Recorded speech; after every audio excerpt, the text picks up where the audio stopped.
I should turn down the TV because I also got my.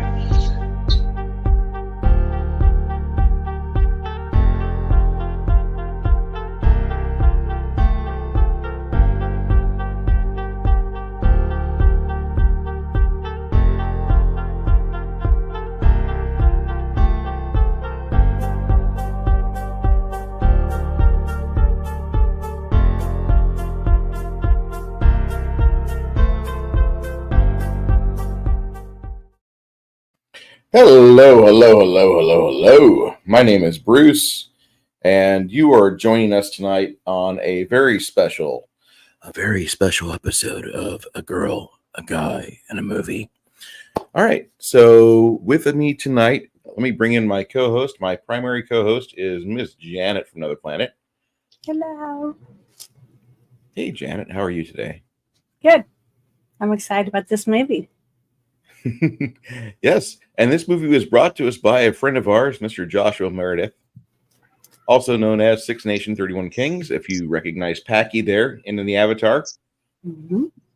My secret identity has been revealed. Oh no.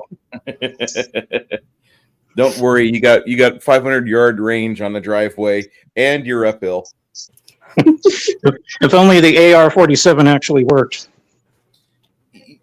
Don't you? There'll be an AR-74 in a unmarked packing crate in about 3 days. So if you can hold out for 3 days, you'll be fine. I'll make do. Before we begin the dissertation of this wonderful film, and it is a wonderful movie, despite what my mother says, our guest host tonight, first one here in chat. Good crashing the circus going on outside. Last night's discussion got me thinking about flawed characters and good writing. Makes me want to revisit the season of True Detective. First season was amazing. And I have to complain. My refrigerator tonight did not do me any favors. It was locked. Chairman Z sent me a refrigerator. Yes, the man from China, and he sent me this refrigerator, and so I loaded it with my own money. And now it doesn't open. The money cards Z sent me, they do not work at Sam's or Costco. Chairman Z, if you're watching, I'd like an email. I need an explanation. Thank you, sir. Hail China. And that's only for my YouTube side, not Rumble, because fuck China on Rumble. Yes, it's almost COVID voting season again, so don't worry. Just have your N95 mask, or if you have a strap that matches the scar or the imprint on Joe's cheeks. If you haven't noticed, his CPAP machine makeup people are not scrubbing his cheeks lately, so he's got the strap on the first morning viewings of Resident Joe. You can see the CPAP marks. It's not a ball gag as much as we want it to be. It's not a ball gag. Well, we'll just keep telling ourselves that. Yes. Well, I hope he just keeps wearing that mask that doesn't work. Never know. One of my favorite people, Jackie Blue, is in chat tonight. She's a lovely one. Lady, once again, let's do this. Oh yeah, it is naughty. Almont and Cruel Intentions are remakes of this. I don't know if they're really remakes of this. I'll need to see Valmont. Cruel Intentions, I think it might just be based off the source material. Don't quote me on that. I need to watch it again. Both of those are. Go ahead, sir. They're not as good as Dangerous Liaisons, but they were based off of at least the same plot. Okay. Yeah, he's a rabbit. Ever drool a little bit and not notice it till it hits your shirt? I try not to. When I wear my mouthpiece, I do. When Janet dresses up like this, I expect a big show. That's all I'm going to say. Well, if anyone sends me a message on Discord, I will send you a video so you can see my whole outfit. I already shared it with a couple people. Oh, rest in peace, your inbox. Oh boy. I know, right? It's a gorgeous dress. It is. It's really pretty. It's very swank. Okay, let's talk about this film. Came out in 1988. Hey, Mac Thompson. This movie came out in 88, and it was an amazing reveal. And Stephen Frears really did a good job of getting this together. He deserves a lot of praise for this movie. Six Nations. When did you first see this film? Oh, it was at least over 30 years ago. I want to say Bill and Ted's had come out. We had rented that on video. And so it was probably about 89, possibly 90.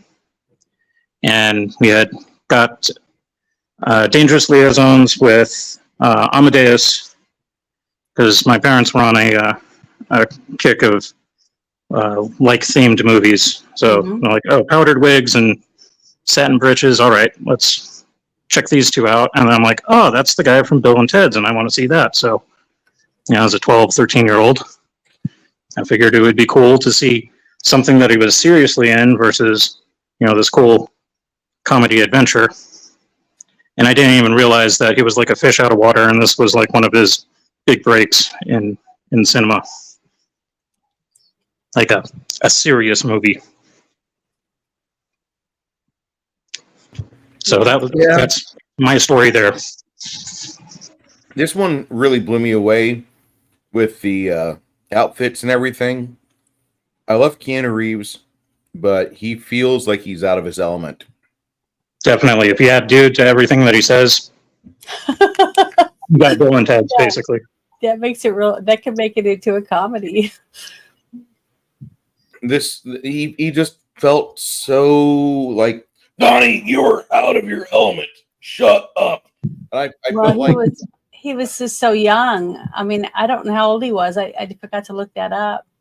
It was like in his early to mid 20s. Mid 20s. Well, he just looked so boyish, and the character that he played was so demure, untouched, basically, pure.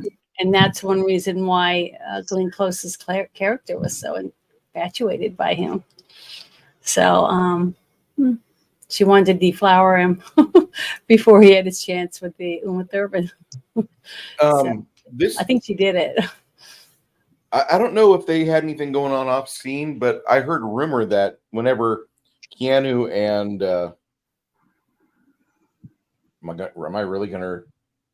When Malkovich and Keanu Reeves were off scene and off site, they were going out and getting their nails done and doing bro things. That's correct. Just hanging out and just enjoying life in the moment because they're in France. They don't live there. This isn't normal for them. So they're doing France things and like, oh, look, a sidewalk cafe. Oh, look, a nail salon. Yes, let's go do a nail salon. They have a hot tub. I want that. And they're going out and doing everything they can to enjoying themselves. And that probably speaks volumes for me about Mr. Keanu because he seemed like he really wanted to just kind of broaden himself because the movie I think he did before this was there were some other films, but he had been in one called The King of Philadelphia, I believe. Now, I don't know if you've seen it. It's a good coming of age movie, but I've heard of it. I don't think I recall seeing it. It's I never saw it. It's definitely a film with Keanu Reeves, but it is not a outstanding film. It is a good litmus test for how good of an actor he could become in the future. But we didn't see that really get realized. And I hate to say this. I think his best movie is John Wick. I really do. I've never seen him get into a role like he did John Wick. And I mean, yeah, he did that based on the lessons that he learned as Neo in the Matrix films. But he did an all right job as Harker in Dracula. He just didn't really seem to jive with the entire thing. I mean, he had a full-blown wedding with Mina in the Dracula film. They actually did like an actual wedding ceremony. So like if somebody took that part serious, like Winona Ryder and him are still quote unquote married, but he looked so out of water with that little fish, that scales on him. and he really didn't seem to grab me as an actor. Even The Matrix, as good as it is, he went out and he tried learning kung fu and he tried doing all this Eastern mysticism stuff, to broaden himself. And I don't think it caught up to him until 8 years ago or 10 years ago when he started filming John Wick. I think that's when he really matured as an actor and he actually became a quote unquote actor. He's acting. And up until then, like, he was just like literally phoning it in. It felt like he might be Canadian, but he acted very California-ish. So you didn't see 47 Ronin? That's like the movie that you don't want to watch with me. I loved it. I thought he was excellent in that movie. I loved him in that movie. I loved him in The Matrix, and I loved him in John Wick. I'd say The Matrix, John Wick are probably equal in my book because they're totally two different types of characters, basically. And I thought his skills in both movies were really, really, really well done. And I loved him in 47 Ronin. 47 Ronin was funky. Like, I don't want to say that I'm a movie snob or a purist, but like, I would really love to see movies that are being remade either stick somewhat to the original movie, or better yet, the source material if it's based off a book or something like that. Yeah, I would like to see Hollywood are you talking about? But 47, Hollywood do that. No, yeah, 47 Ronin was like, it's a popcorn flick for small kids and family night type thing. Mm-hmm. If you're looking for a really awesome story, stick to the original. Well, what I mean when I was talking about the three movies, they're three totally different characters. And he did a great job on all three of them. Made them believable to me when I watched it. So to me, that showed his acting chops had definitely improved for all three of the movies for him to be so versatile to me. So that's what I was trying to say. For the three different types of movies that he was in. Considering he was in this one and he was so baby, he was such a baby. I mean, he was so, but he did a good job playing a young virginal male that was the prey of Glenn Close. At least that's how I took him.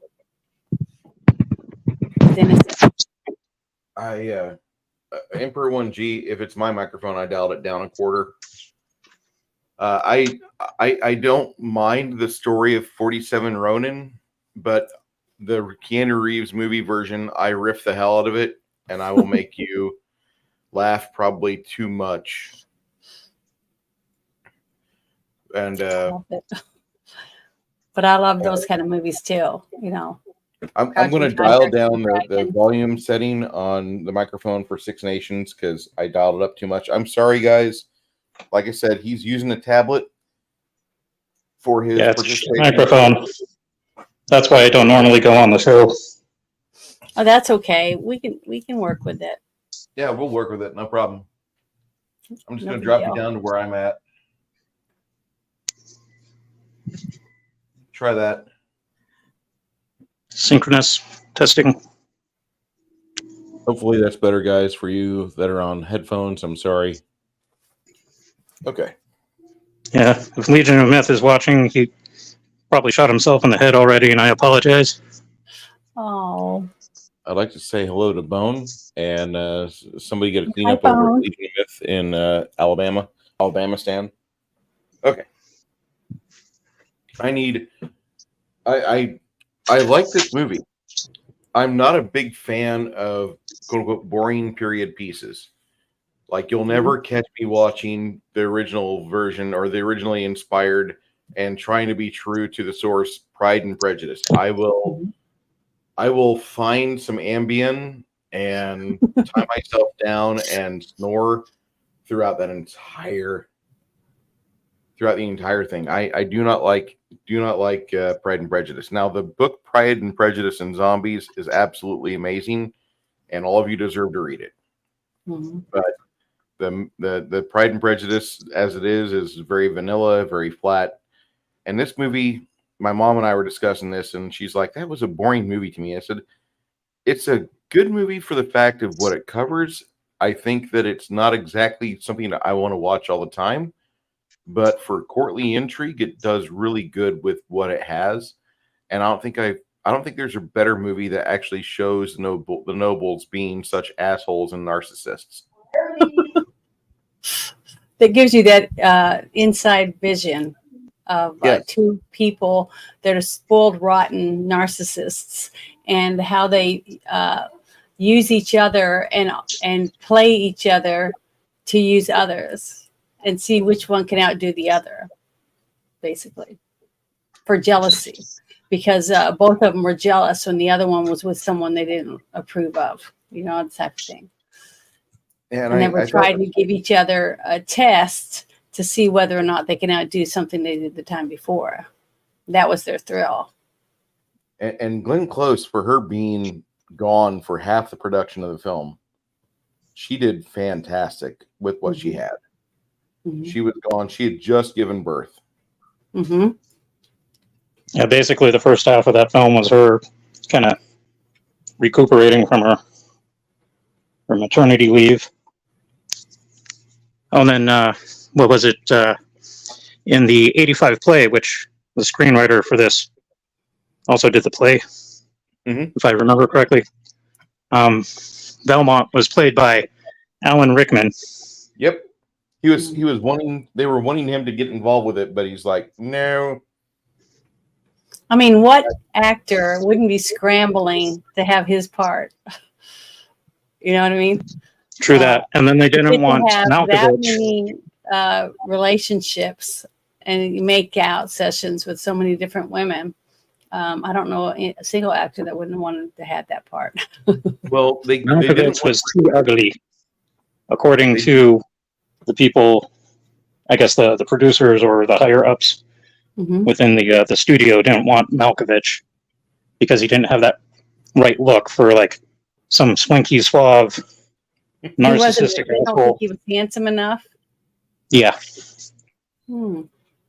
I thought he got more handsome throughout the movie because I really don't think he's that attractive of a man. It was his suave, debonair attitude toward things. I think he fell in love with him because he oozed sexual exuberance to me. I mean, he just made you want to find out more about him just by the way he spoke and the way he acted around the women.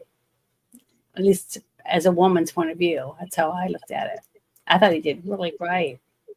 See, for a seductor. I've asked other women about this movie, and they said Malkovich was very young, and while they thought he was falling in love with, I think, Cecilia, while he's falling in love with her, they were completely just enamored with him. As the movie goes on, the wetness intensifies. They were buying it. But when things fall apart for them two, like everything just went right out the window. And like not a single woman I know, you're the only one I know, Janet, that wants to watch this movie to the end, knowing it will end bitterly. Everybody else is like, I can't believe he would leave her. That's the love of his life. And I'm thinking to myself, this guy doesn't even know what love is. He's blown through so much pussy. He's absolutely got no sensitivity in his dick. He has no idea what it's like to come. It's just a bodily function now. Well, it was the whole thing was the conquest of it.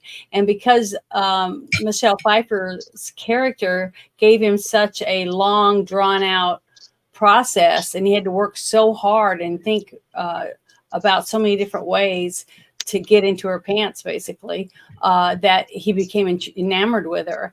And then when he wasn't with her, he couldn't stop thinking about her.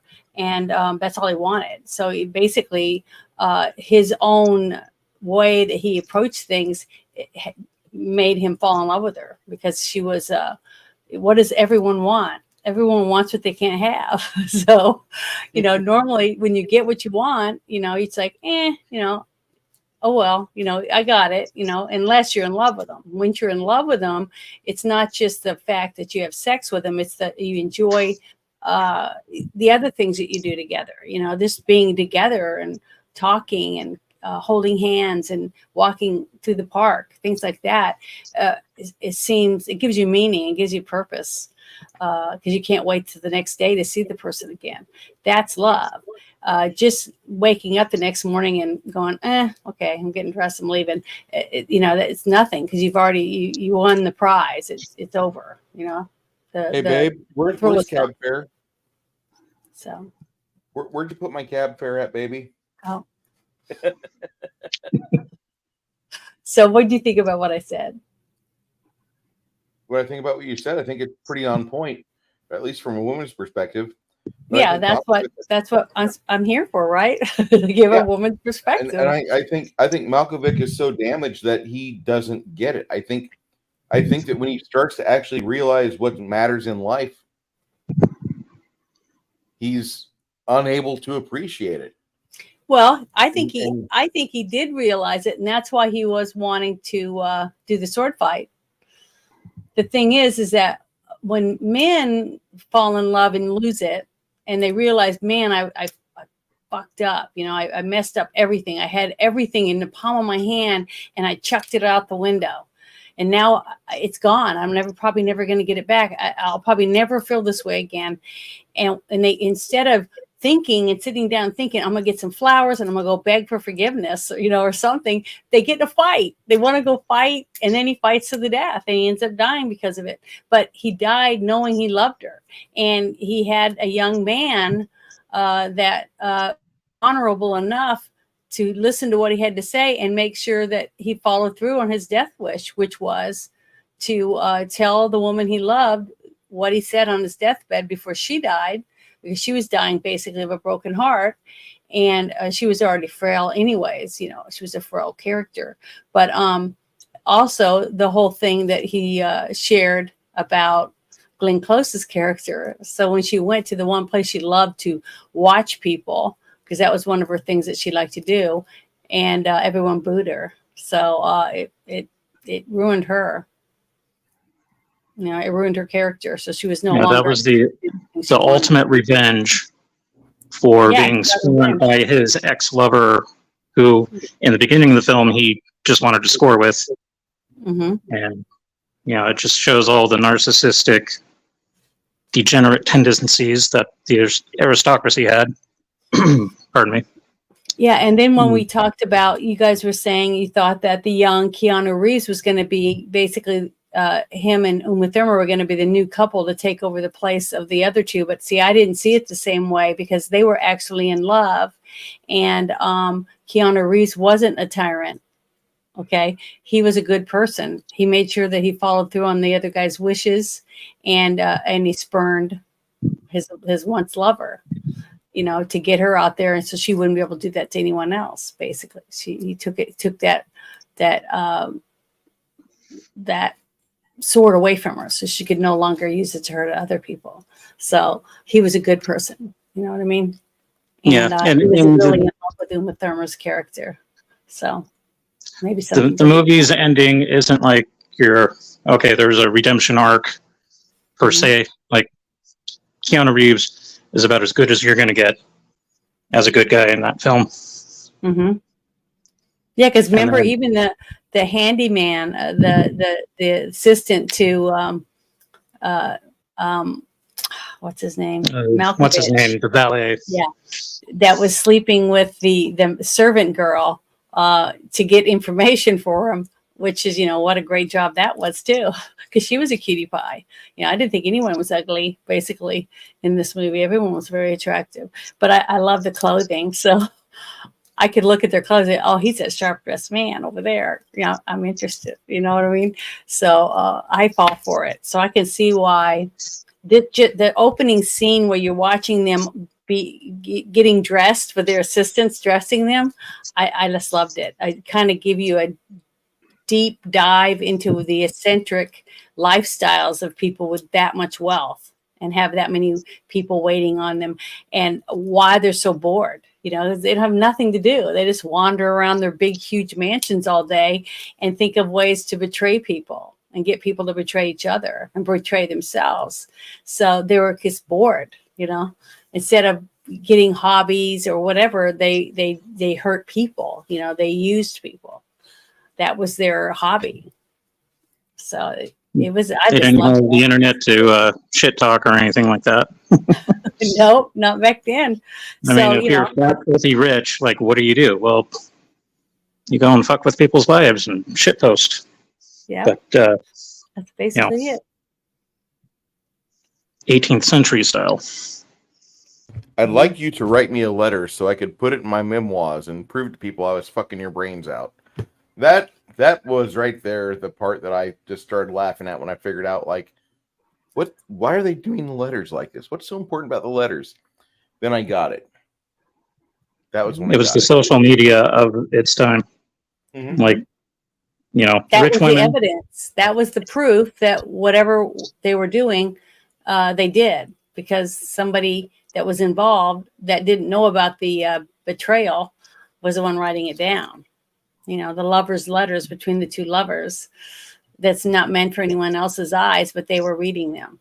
They were, you know, it's just Exactly, like reading someone's diary or getting into their, you know, their ID on their computer and being able to read all their personal information. And that's basically what they were doing. Both of them were using whatever means they could to get into each person that was basically in their circle of friends into their, you know, personal information, everything they knew, everything about them, how rich they were, that they had to sleep in this person's chateau. I'll answer Emperor's comment. Mhm. Sounds like this movie did not have enough war in it. Well, 6 or 7 years later was the French Revolution. Mhm. So at the time that this story was written, Leclue, the author of it, was supposedly writing fiction, but it was later found out to be that the letters that were written in the story, there's like 47 or more letters. It's all done by epistolary, and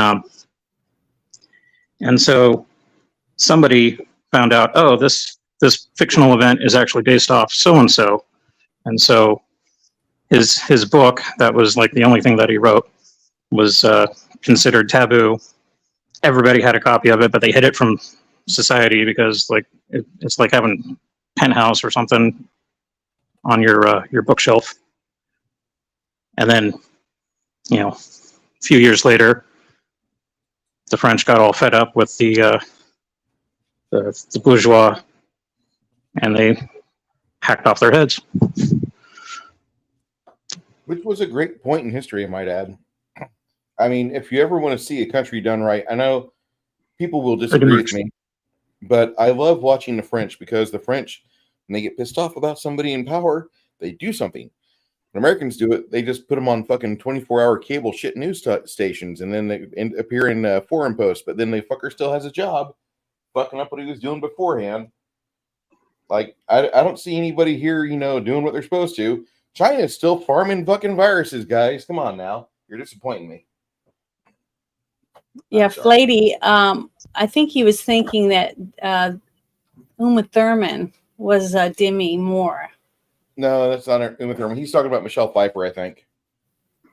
Oh, he said Demi Moore was the only eye candy, but he said eye candle, but I think he meant eye candy in this movie. Huh? He might be just intentionally shitposting, but it's funny. But I mean, Demi Moore in 1998 was hot, and Indecent Proposal. Yes, 1993. Yes, great movie. Robert Redford too, and he was in that movie for you ladies. And I got to say, the dark-haired trollop that the valet was banging. Oh, the valet girl. Yeah, who was the girl? Yeah, who was the actress that was the one that upset Michelle Pfeiffer's character, the hooker, the prostitute, or whatever? The courtesan. I don't remember what her name was. Let me see if I can find it. Was it Joanna Pavlis? I don't know. She looked really familiar to me, and I could not remember No, who she was. she was the courtesan. That was what Laura Benson. Damn it! I should have took notes. No, I've got a couple notes here, but I didn't print out any of the actors' names. I was just printing out stuff about, where they filmed, and that it was a 20 years before the outfits and stuff were 20 years before what was really in the book. So, but the writer that wrote that article that I was reading was saying that she thought that the women that were going to be in the movie thought that the clothes weren't elaborate enough. They were just very frumpy, because after the war, more people lost a lot of their money. So they changed the clothing up and stuff like that for the people that, could afford it. So, because it takes a lot of time to make an outfit like this, that's and you got to be able to buy the material and have someone that can make it, put it all together. And you'd have to pay someone to do all that. So, I don't know how Like 9 yards of fabric or something ridiculous like that. Yeah, it's a lot. But the beautiful house that Glenn Close's character was living in was just phenomenal. Okay, you're talking about Annette Bening. She played. Oh, Annette Bening? That was her? Yeah, she went through the several auditions for the role of courtesan Emily, but in the end, the role went to Laura Benson. Bening would go on to play the role of Marquise de Murtaugh in Milos Forman's adaptation of Les Liaisons Dangereuses in Valmont a year later. I didn't realize that. Annette Bening was trying to get in this movie, but they for some odd reason, when I asked, give me the courtesan and Dangerous Liaisons, it didn't give it to me. Like the first half, we all thought Annette Bening. No, it's Laura Benson. Laura Benson. Oh, it is Laura Benson? Yep. Okay, because I was like, Annette Bening got better looking as she got older. That's what I was thinking, because she wasn't as attractive in this movie, if that was her. Oh, I gotta pencil in another night for reviewing movies in the future. As I say, Crafting Gamer okay, you got it. Yeah, I got it. Crafting Gamer says, "Hey Bruce, I just checked. I can share my Xbox on Discord, so whenever you're ready to review the first Tremors movie, let me know." Alec Gross and the country western singer. I'm drawing a blank for right now. Reba McEntire. Holy cow! Yeah, that is that was like the best part of the movie there for me. Yeah, watching those two just play off each other, fucking great. Oh, the husband and wife. Kevin and Fred were cool, but the Gummers, my God. My God, I love the Gummers. Yeah, they were the perfect preppers. Everyone should want to be like them if you're a prepper. Because you have everything you need. All right, Crafting Gamer. It looks like September 4th. 2 weeks, you're on. Sweet. Because we're going to do scary stuff, right, in October? Yeah. Good, because I want spooky movies. So like Bowling for Columbine and Roger and Me and all those other documentaries by certain people I won't mention.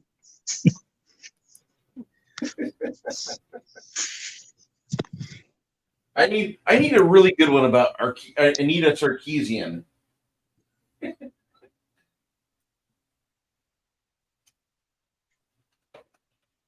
I don't know what you're talking about. Okay, we'll have to dial that one around here in a bit. But Anita Sarkeesian is a trollop. She's a troll for the gaming community, and she has completely tried to ruin journalism.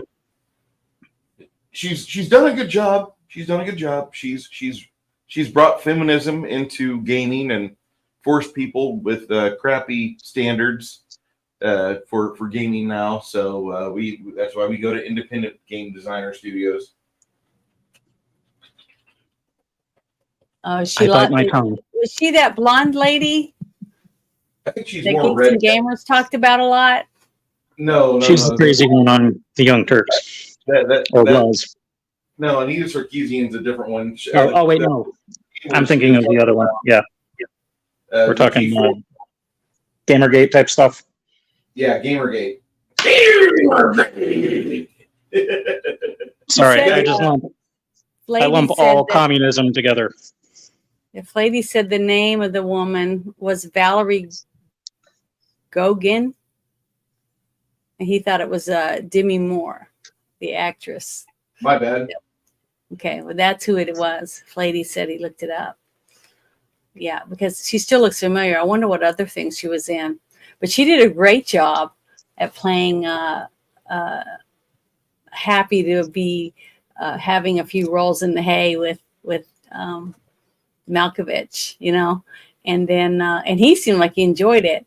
And I really love the fact that they showed you when he was all decked out, you know, to be out in public with his wig and everything, because that was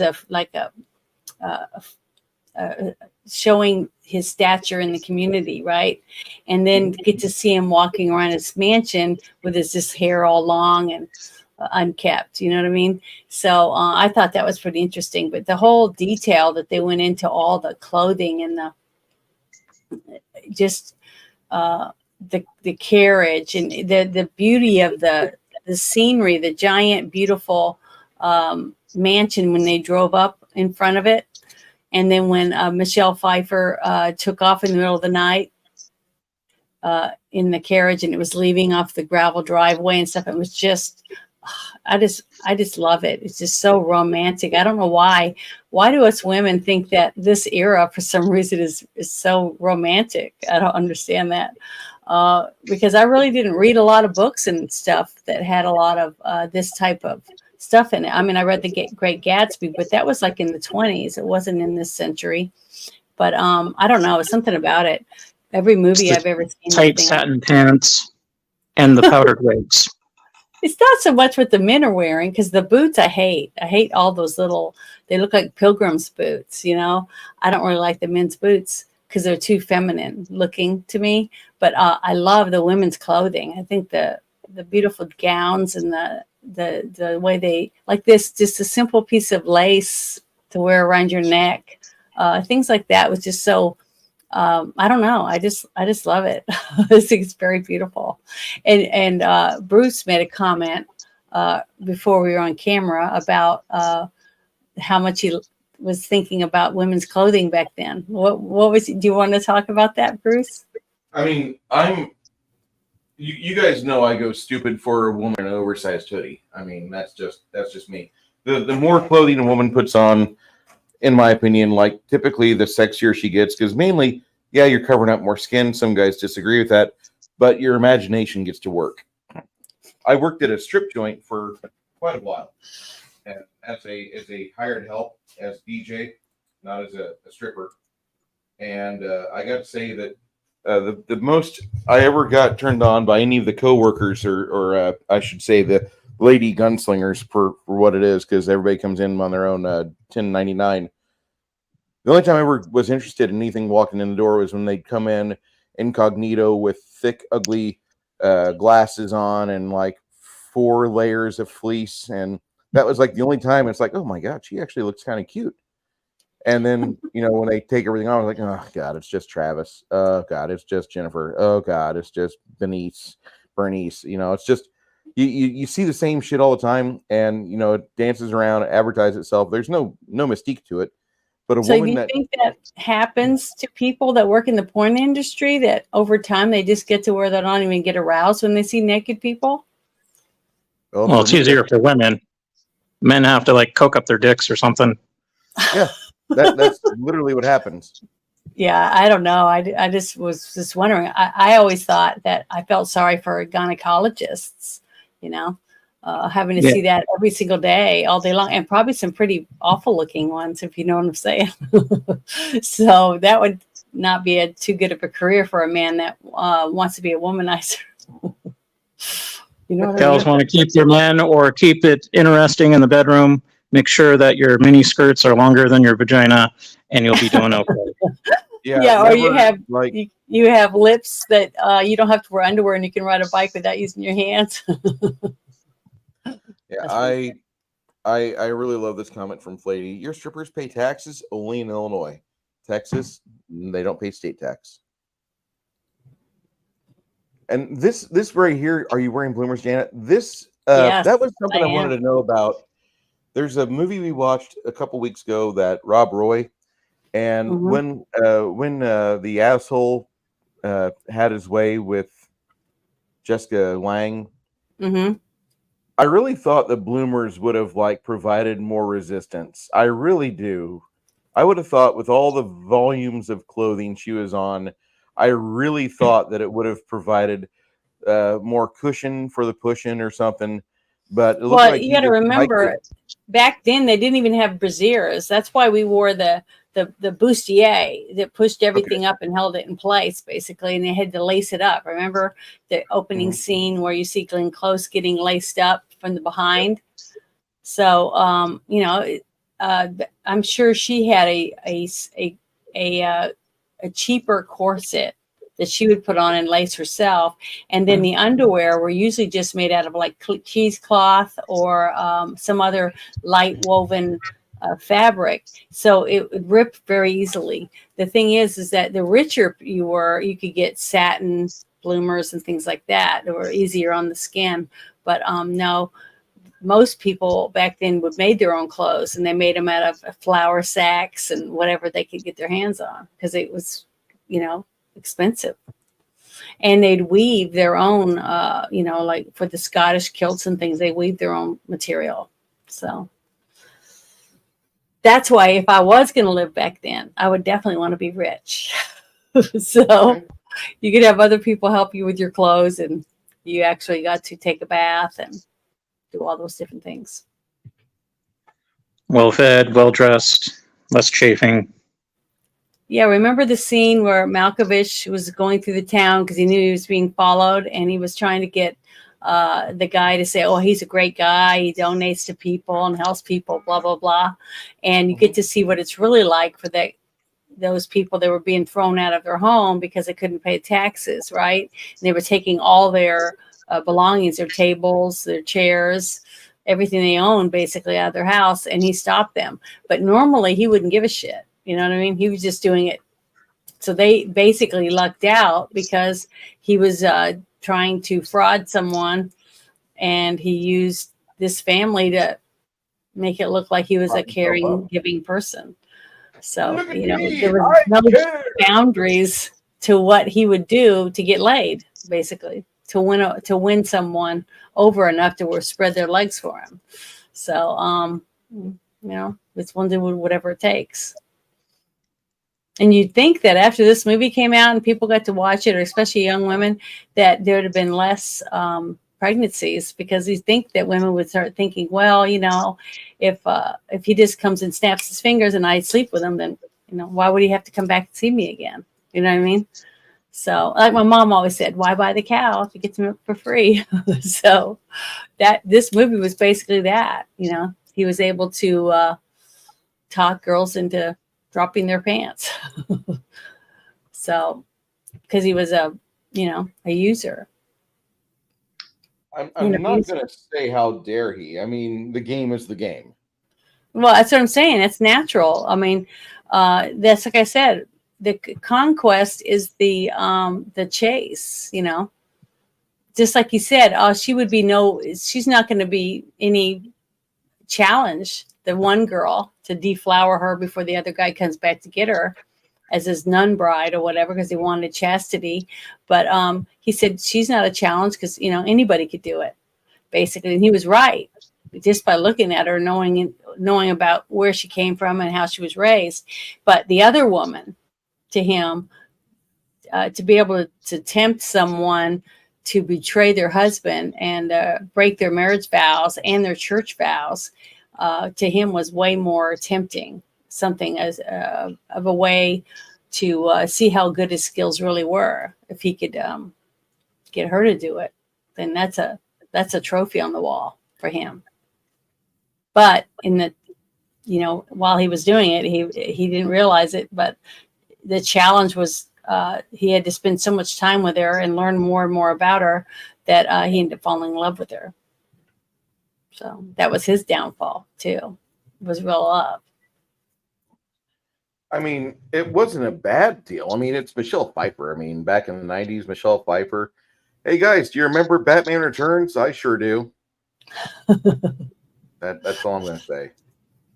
But I just thought it was very intriguing. The whole aspect, the back and forth between Glenn Close and Malkovich's John character. Malkovich, I thought was really, really good, because that was the whole story, was two people that were once in love, but because of their narcissistic attitudes, they needed narcissistic supply. So they used each other to use others, you know, and then they'd bring it back to each other and then have a romp, you know, a great sexual romp while they bathed in the glory of knowing what they did to someone else.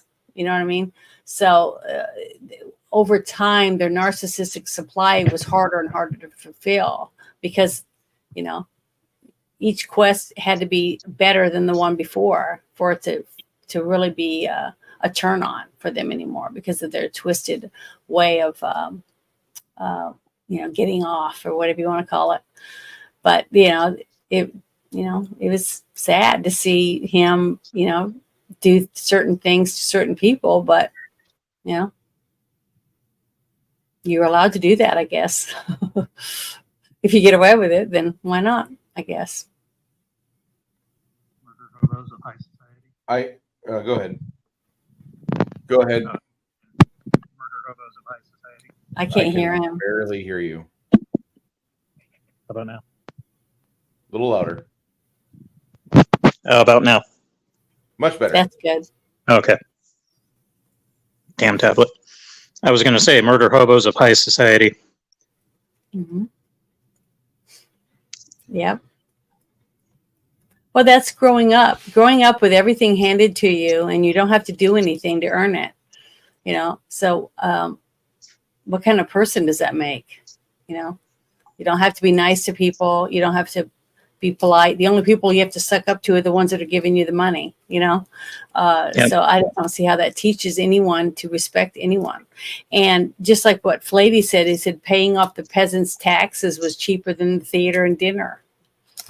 And, you know, that's how rich you were. I mean, I can't even imagine what that would be like, to be able to just go out into the world and just buy anything you want, anytime you want, go anywhere you want, and have no consequences for it, you know? Not have to worry about, God, I'm not going to be able to pay my electric bill, or I'm not going to be able to pay my mortgage. You know, none of those things, because you had endless supply of money. I can't even imagine what that would be like. What kind of lonely life that would be, because how can you grow up that way and trust anyone around you, you know, because everybody wants something from you, you know, everybody's just using you to get whatever they can get from you. I think that would be a terrible, you know, way to live. If I was to ever get that kind of money or anything like that, I wouldn't want people to know I had it, because I want people to like me for who I am, not, you know, what they can get from me. You know, I don't know. Maybe if I was born into it and I never had that choice, maybe I wouldn't think this way. But because of my life, I guess I don't know how I'd handle if I ever won a huge lottery or something like that. What would you do? If I won a huge lottery, like first off, is this over 100 million or not? I don't know. Just a large. Well, we'll say 50 million. I'm gonna get enough land to where I've got about 20 acres that I could plant actual, like, conventional septic tanks in the ground for 12 cabins, have a longhouse in the middle of it, and start my campground on the other side of that property. I'd have the dump, make sure it's downwind, and I'd get a few hands to process shit through lime for me. And then after that, I would just start my small inland empire and, you know, be one of the best shit talkers in the Northwest Texas corridor for San Antonio. That's what I do. And the little cabins I have, people I know, my family, Mom and Dad, you got a cabin? Dad, if you want me to, I'll put up a building so we can put all your tools there. I really don't want you living in Illinois because I hate winter. Fuck off. Yeah. And yeah, you're done living in Illinois. Mom would be like, I don't want to live in Texas because of the heat. and I'd be like, tough shit. You're living in Texas now. And then like tie my mom up to like a Freon dispensary. Like she'd be like, you know, most people have like the IV drip machine. Mom would have a Freon drip machine behind her. So that would be the thing. Chimerian, a couple hands, get about 3 guys to work for you at the lime pits. That way you can process your shit. Get about maybe 20 trucks in a day, between 3,000 and 5,000 gallons of shit, and you should be able to make good compost. That'd be the thing. And that's just like small bacon, like 50 million right there, Janet. Yeah. But and that's small bacon. If it's like over 100 million on the lottery, well, we just have to discuss some things. Oh, what was the latest Mega Millions? It was like almost Billions. 1,000 million. The Fed took 465,000 or a million of it, and you know what was left was probably about just under $4 million or $400 million. Yeah. So that's enough for a decent house and a good chunk of property anywhere outside of blue states. Or as long as I'm not buying that giant ranch that's up for sale right now in Southwest Texas, there's a 465,000 square acre ranch for sale. And I don't have the 260 million plus to get it. And that makes me sad. Yeah, that's a lot of mowing. I'd buy me a couple little places, you know, like a little 4-bedroom, 3-bath houses or something in different states. Like, I'd want one like in Reno, and then one maybe in Arizona. Every time you hear the word maybe Reno, in Florida. Janet, Do what? When you hear the word Reno, Janet, do you think of divorces? No. Is that every time I hear of Reno, I think of divorces, and that was a big 60s thing. You'd go from Las Vegas getting married. I was thinking of Reno 911. Oh, I hear the city Reno, and I think divorces. Well, it's beautiful. I've been through Reno a few times, and it's just beautiful there. All the nice little beautiful homes that are all like in the mountain area there. It's just so pretty. It's just beautiful. And, with my allergies, the desert climate is really better for me.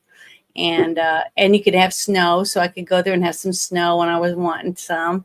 And then I could go to Florida or to Arizona in the lower, desert area and not have to worry about snow, but have the same warm desert. And then I would probably buy stuff for my friends. It's what I'd probably, like the truck or classic car or something that somebody always wanted, something like that. But I still wouldn't want anyone to know I had the money. I would just, buy them a gift and send it to them anonymously or something. That's generous. That's what I would do. This movie. I'd hope I wouldn't be turned into a stuck-up snob like some of these other people do. I'm thinking that when I saw this movie, I was expecting more, and I don't mean to beat on this film because it doesn't really deserve to get beat on. The only thing that needs to get beat on with this movie is the location scout, which they didn't understand the assignment when they were given the assignment of find a place to film. Mm-hmm. First, we're looking in America, and the studio's like, "You're doing Dangerous Liaisons, right?" Yeah. What about this place over here? Robin Leach detailed it about 5 years back. No. Have you thought about Europe? Europe? We got a budget for that? Yep. So he goes over to England. Mm-hmm. And they were like, no, we're not filming outside of London. We want to make it authentic. Well, Spain? Sir, it's called Dangerous Liaisons. Do you understand? Mm-hmm. No, I don't. Put the fucking movie in France. Find a fucking chateau.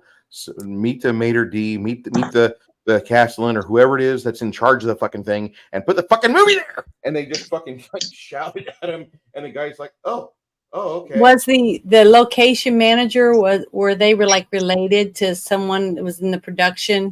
Part of it with money. I think they were related to somebody in the studio. Yeah, I they was were gonna say because sometimes that happens where It the was the- nephew or the grandson or the brother, or sister of somebody gets different jobs because of the production people, and they're not very good at it. They're not because they have no knowledge of it, and they just want their name in the credit for the doing something. typical lackey response of, "Oh, it's based in Europe. Europe is where history comes from," and then they just like threw something at the wall and see if it stuck, and then someone's like, "No, look at the source material, do it right." and that's in the IMDb.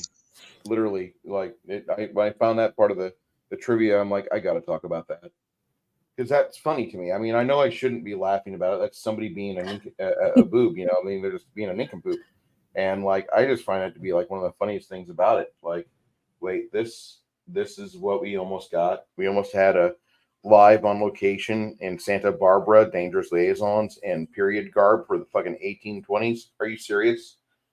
Mm-hmm. I know I got the years wrong for the French Renaissance. I'm sorry, guys.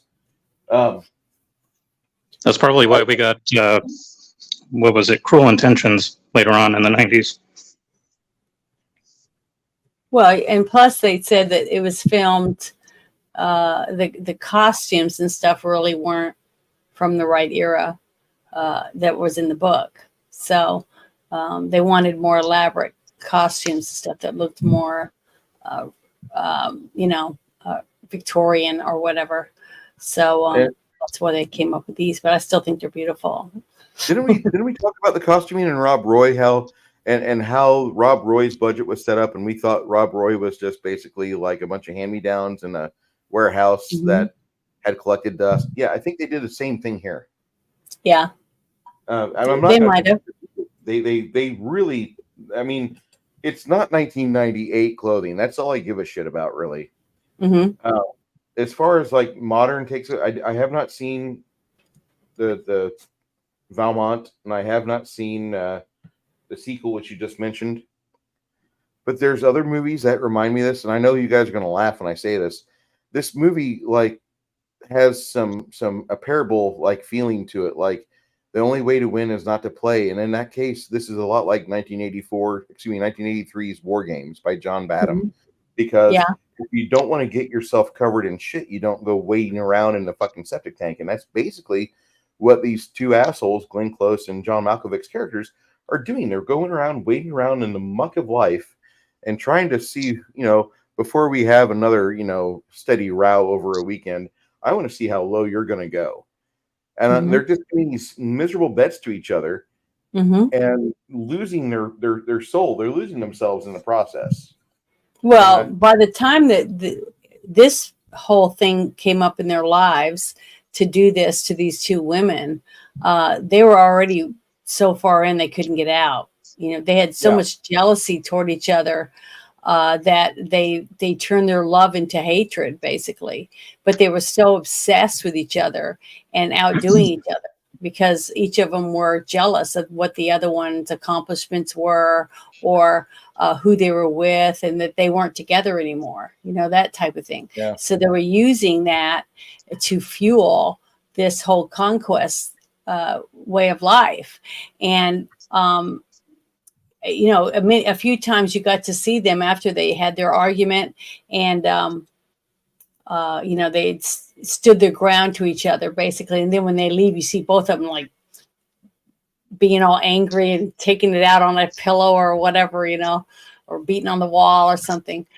So I thought that was all very good. The anger that you could see in them added towards each other. But when they were together, they just wanted to ravish each other. I mean, I don't know if that makes sense. It's like angry sex or whatever. Some people like to get slapped around or beat up, like in the movie. What was the movie with the girl from the new Charlie's Angels, the Asian woman? She was in a movie. Lucy Liu. Remember that movie that you got me to watch? Payback, where she played a prostitute. Yeah, and And she loved it liked to have. beat people up Yes. and get beat or whatever. The I mean, people really do that. They pay a lot of money for these fetishes. You know, somebody likes big fat girls. They could pay for a really big fat girl and get whatever they want. You know, to get sat on or whatever it is that turns them on, or to be dressed like a baby and treated like a baby and fed like a baby and have their diaper changed and stuff. I mean, if you have enough money, you can pretty much get any fetish you want. You know, you can have 5 women at once, you know, or you can be tied up and led around the house with a leash, you know. I don't know. I mean, or wrestle. There's a one woman that's a wrestler, and she goes and she basically beats the crap out of the guy, you know, wrestling there's to a the lot of ground and those. stuff. There's a lot of those, Janet. I'm trying to keep a straight face here. But what I'm saying is that you can get online and pretty much find anything you want. I mean, there's just a whole smorgasbord of you know, whatever it is you're interested in.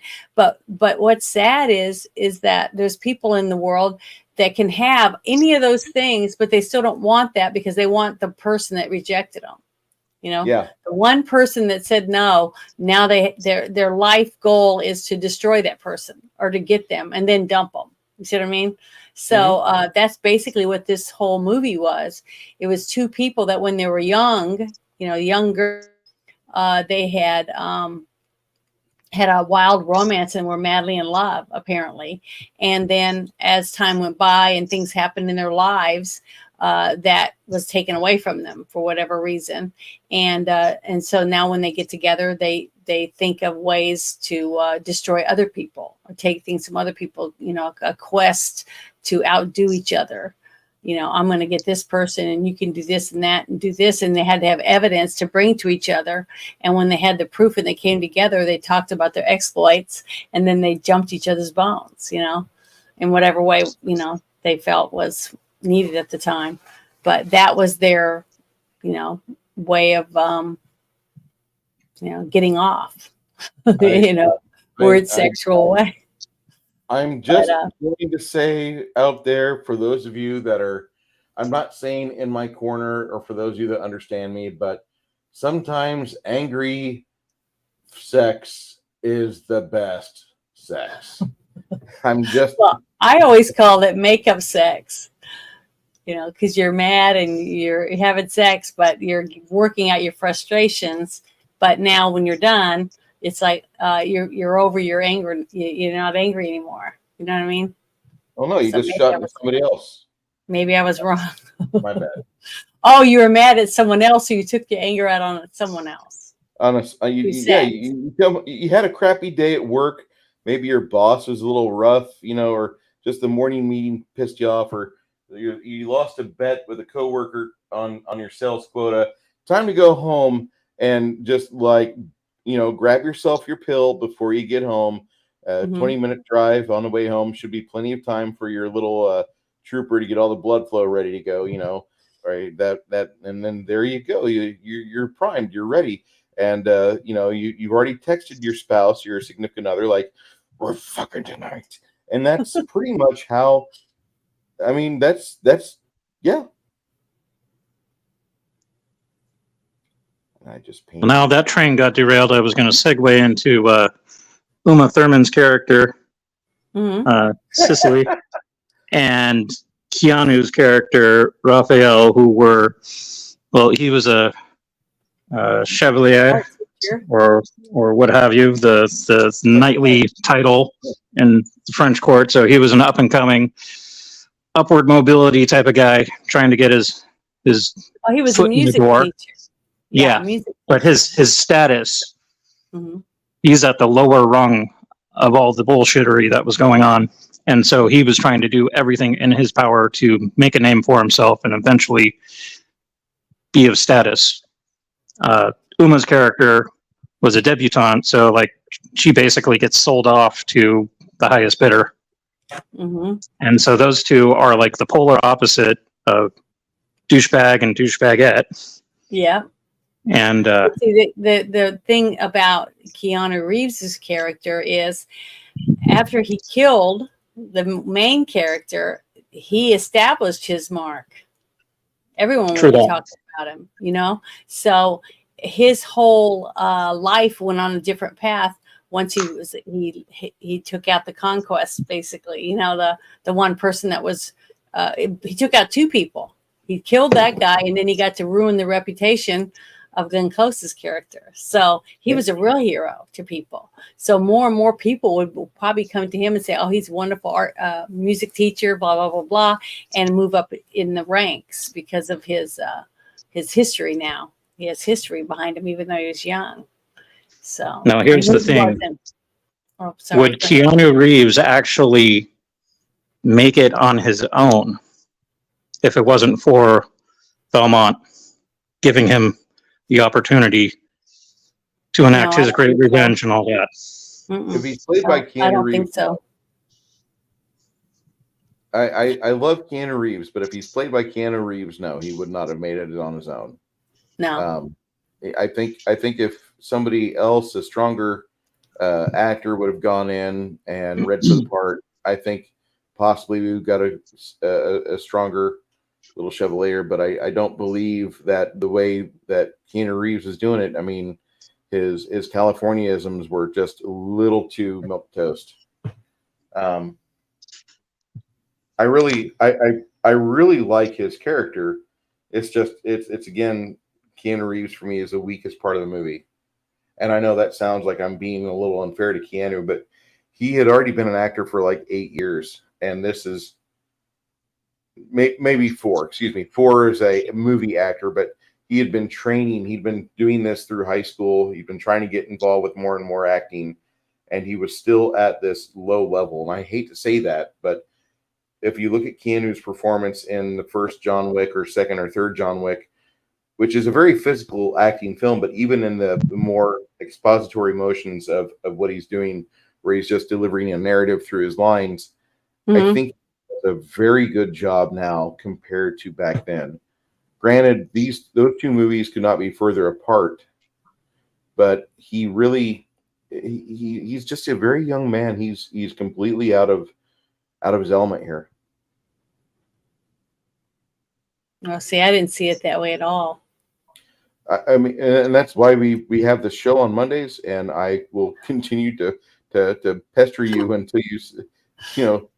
That's okay. The thing is that I saw him is very versatile. He played a very demure, uneducated when it came to the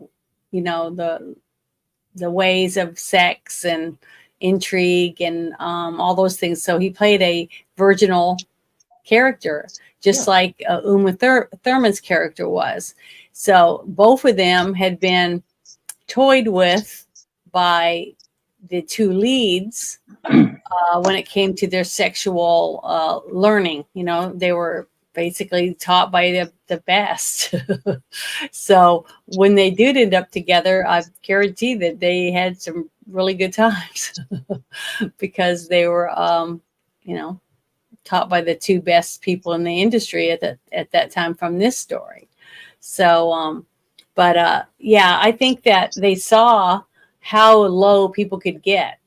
So whether they wanted to enjoy the rest of their lives as lovers, people that were actually in love with each other, at least they felt they were, or they wanted to end up using their decadence to tear up other people's lives. But I don't think they did, because if that was his character, he wouldn't have turned all the information over to the people about Glenn Close's character, things like that. He wouldn't have done that. If he needed her, he could have said, I'm going to blackmail you and you're going to give me anything I want, or I'm going to show all this to the people. But he didn't.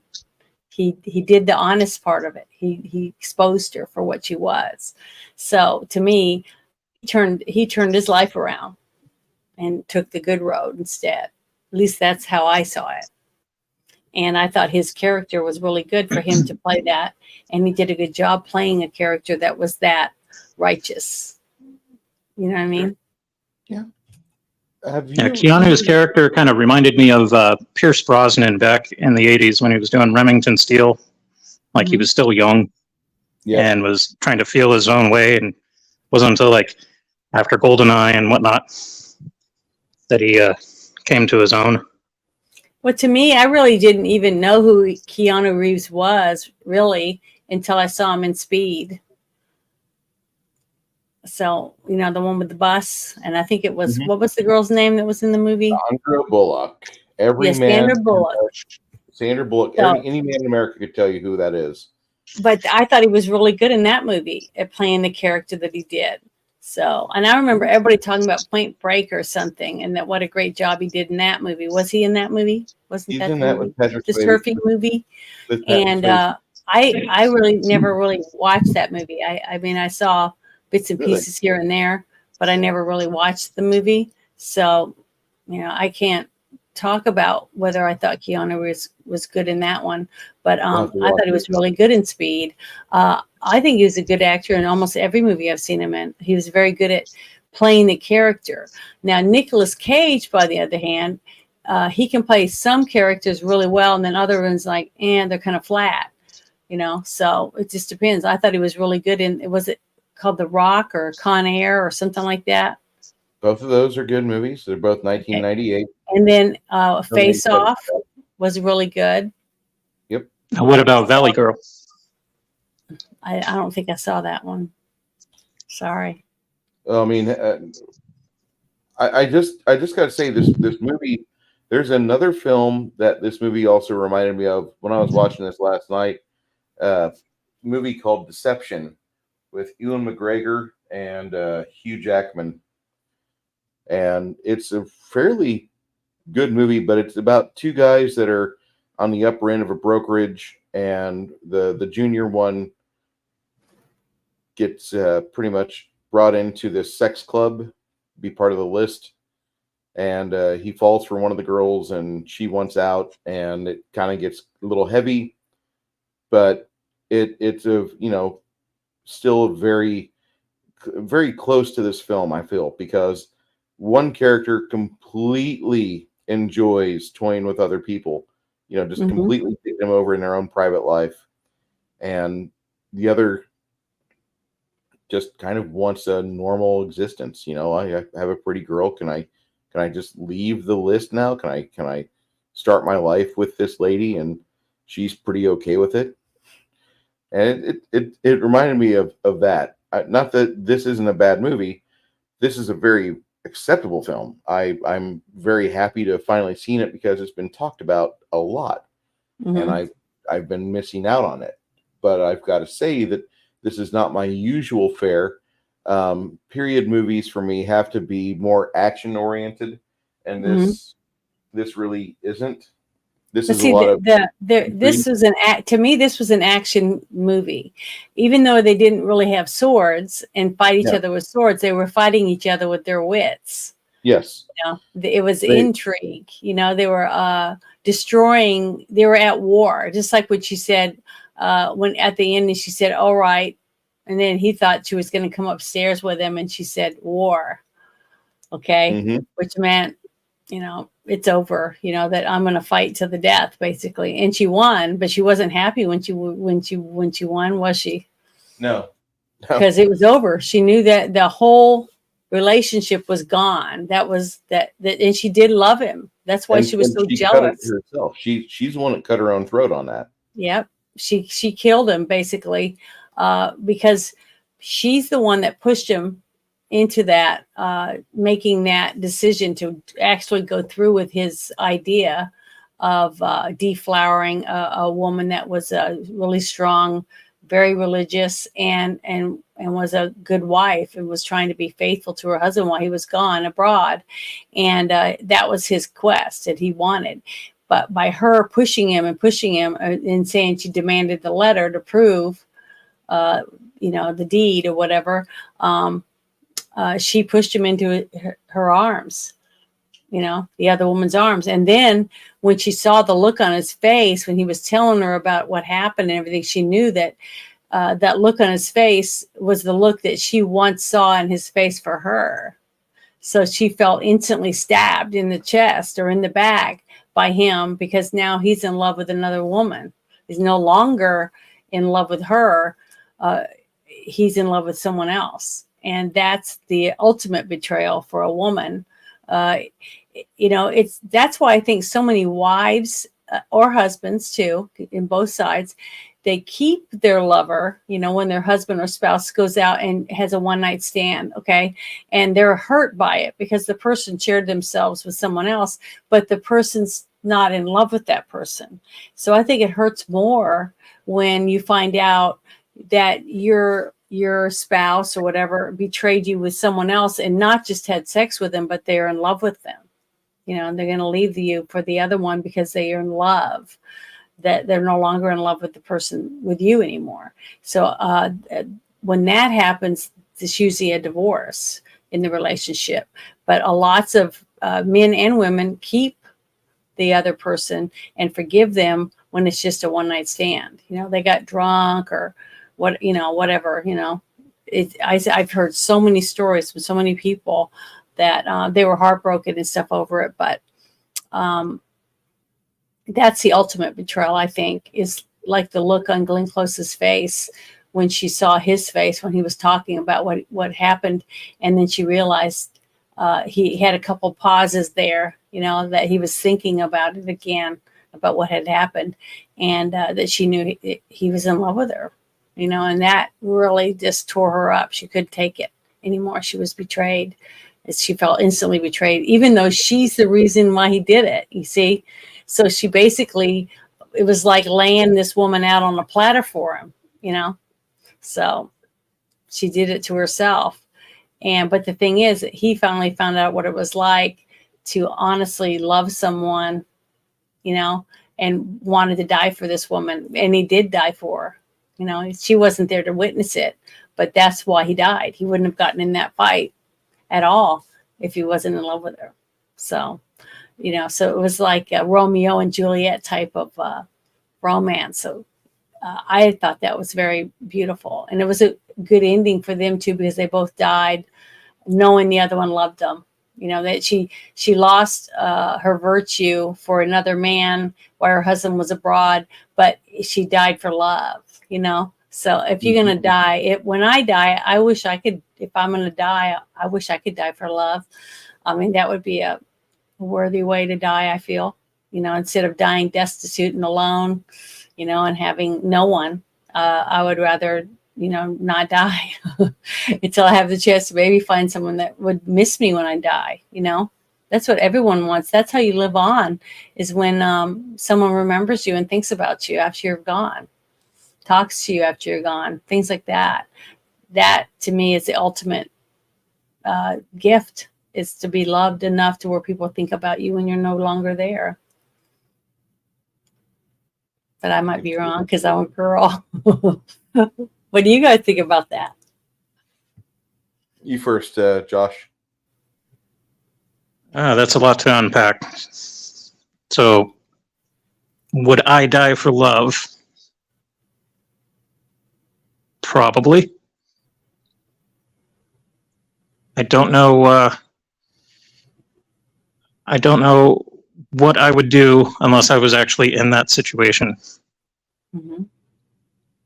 Like, I've never been married. I've had on and off relationships, but I'm digging my single status right now. But if I truly fell in love with somebody and wanted to spend the rest of my life with them, yeah, I think that I would do everything within my power to keep that relationship and, go to the wall for them. Mm-hmm. Like the way I am right now, like my family, my close friends, and my dogs all do anything for. Mm-hmm. You look at my dog funny, and what I have to say won't pass for flowers. And see, But that's honor to me. See, a person that's willing to do something good for someone they love or care about, that's honorable. For my point of view of society, a person that's willing, with both of those people and how they treated others, was dishonorable. And most people that watched this movie would feel the same way. So that shows that more people in the world would not want to be betrayed that way, to be played with your emotions. be used and abused. And that's what so many people murder people every year because their spouse is cheating on them, or they're stealing from them, or, you know, taking something that doesn't belong to you because you want it. You know, it's the same thing. But to me, it's a betrayal of the heart. You know, when your heart is ripped out and stomped on the ground after you supposedly thought that you had given everything to this person and they're not there for you anymore. To me, that's the ultimate betrayal.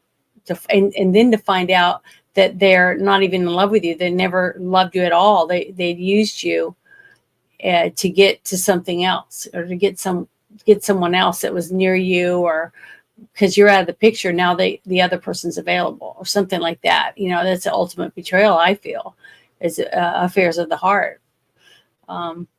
Because I can always go get a job and make more money and buy things for myself, but I can't buy someone to fall in love with me. You know what I mean?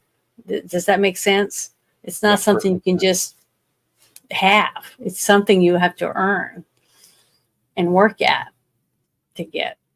I don't know. That's just the way I looked at the whole thing. And that's why immediately I said that I didn't think Keanu Reeves was going to turn out like him, because he was already a better person, because he followed through with what he said he would do. He was honorable. So I looked at it that way. I mean, I liked what his character did in this film, and I really appreciate his contribution to the story. I'm not trying to slam Keanu. He was just a young actor, and I think this movie was a bit more than what he could deliver. You know, I mean, that happens. You see that happen in a lot of movies. He was the it boy back in 1987, 1986.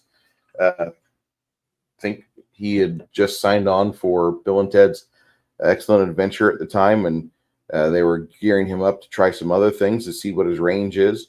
But you know, he did okay. It's just he didn't do great. If there's a difference there, it's between, you know, going from like an honestly fun sci-fi action movie, which probably you'll never see these people except doing commercial work, and then going, you know, to an actual event and watching people do the same performance but professionally. You know, and that's just how it felt. I mean, there's nothing wrong with Keanu Reeves being. No, I know there's not. I know what you're saying. It's basically the fact that you put a young actor that was just had a few things under his belt and nothing really huge, no blockbusters, and you put him in a movie with three other phenomenal, well-known actors. So he has to compete against, you know, Glenn Close and Michelle Pfeiffer and I think John that's why I Malkovich. think Uma Thurman works so well in this movie. I thought him being put in this movie with these people, him and Uma Thurman both did a really good job considering who they were in scenes with, you know, important scenes in the movie. And I just felt like I thought he did a really good job considering the part that he had and who he was in the scenes with. I thought he did really good. I thought he held his own. I missed this movie when it came out. I didn't see it for years. In fact, I just saw it for the first time yesterday. But I've heard of it over the time, and I've never been inspired to watch it. You know, when I say go ahead and, you know, we'll do suggestions or requests and such, you know, that's kind of a way for me to broaden my movie breadth and my depth and my resume. Yeah, my resume, which isn't that, you know, great. Hey, you just watch movies for a living? Well, no, I do other stuff, but this is a hobby. But I think this movie is really fantastic for what it delivers. It's not Shakespeare as much as it wants to be Shakespeare, but it goes completely towards that because it does show you some really cool things about the time. It shows you a lot of how the world is perceived just through the narratives between the characters. And I really did feel like this movie was a lot more alive than other period movies I've watched before. I could probably watch this movie again, but I'm not going to say that this is like a favorite of mine by any means. Chat, if you guys have a score for this movie and you know this movie, go ahead, throw your score in the chat. I'll read it off before I give my final summary. There's a lot about this film that there's very little for me to be desired on this movie. Is it a bad film? No, not in the least bit. It's a wonderful movie, and I think for what it is, this is possibly even a modern day classic. But I don't see a lot of people rushing out with that opinion, which kind of makes me wonder: did you see this film? Because it does have some amazing bits to it, and the just the lore behind the characters. If you read the actual 4 novels or novellas that came out detailing their lives, it looks like it would be a lot of fun to get into. But I've not had that chance yet, and I'm really needing like an 8th day of the week so I can do things like read up on this a little more. I want to say this movie. I want to say this movie for the time it was made in, it completely blew past any expectations. All right, looks like we've got some people feathering in their results. Joshua, how do you rate this film?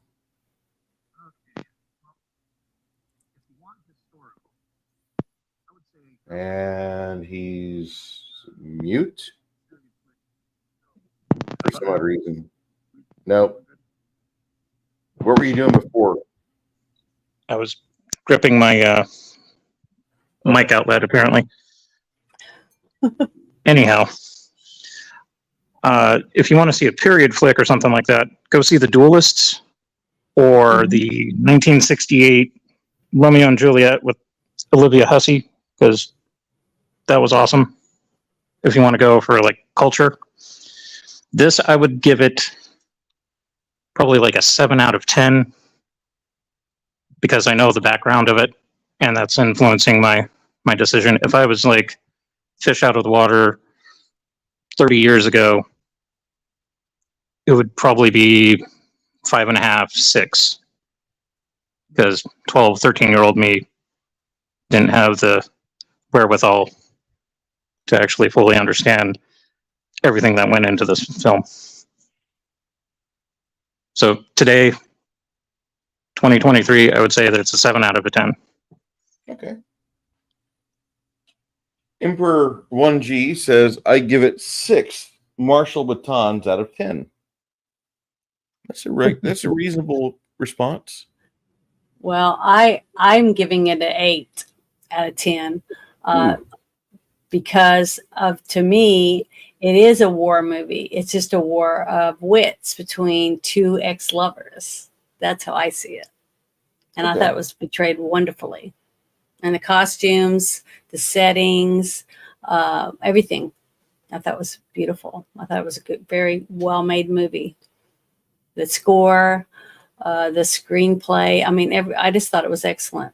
I mean, it wasn't a 10 because I did find a few things that I just didn't settle well with me. But besides that, I thought it was wonderful. Very well made war movie. War of the Roses type thing. Yeah, I could see the War of the Roses on this, but not War of the Roses, Danny DeVito and Michael Douglas. I don't think I'd rate it quite that high.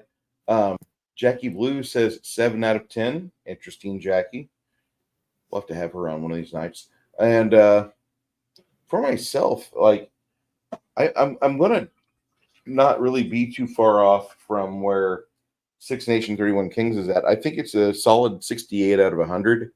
I think this is a very passable, good movie. I think it does really well with the period work.